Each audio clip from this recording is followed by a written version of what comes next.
receiving straight. আমার সাথে লাগতে যাও না সাব্বির, একেবারে সোজা করে দেব। তামিম ইকবালের মেজাজ হারানোর ঘটনা তোলপাড় করে দিয়েছে গোটা ক্রিকেট পাড়া। সাব্বির রহমানকে মাঠের মধ্যেই শাসিয়েছেন দেশসেরা ওপেনার।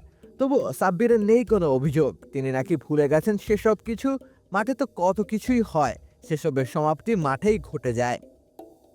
ঢাকা ক্যাপিটালস ও ফরচুন বরিশালের মধ্যকার ম্যাচে ঘটেছিল অনাকাঙ্ক্ষিত ঘটনা।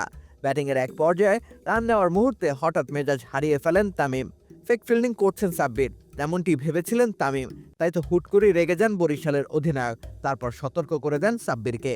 ম্যাজিক হার্বাল টুথপেস্ট দূর করে দুর্গন্ধ সৃষ্টিকারী দাঁতের সমস্যা। ইয়েস, দেখাও তোমার ম্যাজিক। সেই ঘটনা সামাজিক যোগাযোগ মাধ্যমে ছড়িয়ে পড়ে বেশ দ্রুতই। তামিমের এমন ব্যবহার ভক্তদের বেশ ব্যথিত করেছে, কিন্তু সাব্বির বিষয়টিকে স্বাভাবিকভাবেই নিয়েছেন। দেশীয় এক গণমাধ্যমে দেওয়া সাক্ষাৎকারে তিনি জানিয়েছেন, হিট অফ দ্য মোমেন্টে এমনটি করেছিলেন তামিম। সাব্বির বলেন, হিট অফ দ্য মোমেন্টে এমনটা হয়ে গেছে। ছোট ভাই হিসেবে আমি তেমন কিছু মনে করিনি।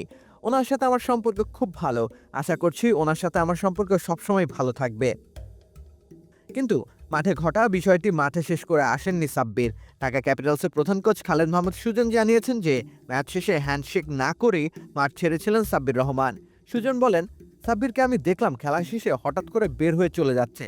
আমাদের দল থেকে একজন বলল হাত মেলাতে, সাব্বির বলল যে না, হাত মেলাবো না। তবে অভিজ্ঞ সিনিয়র ক্রিকেটার হিসেবে তামিমের আরও বেশি সংযত হওয়া প্রয়োজন। একটা দীর্ঘ আন্তর্জাতিক ক্যারিয়ার পেছনে ফেলে এসেছেন তামিম। তিনি এখন যতদিন সম্ভব হয় ক্রিকেট খেলে যেতে চান। খেলোয়াড়ি জীবনের শেষ লগ্নে এসে নিশ্চয়ই তিনি এমন অপ্রীতিকর ঘটনার পুনরাবৃত্তি ঘটাতে চাইবেন না। রাকিব হোসেন রুম্মান, খেলা ৭১।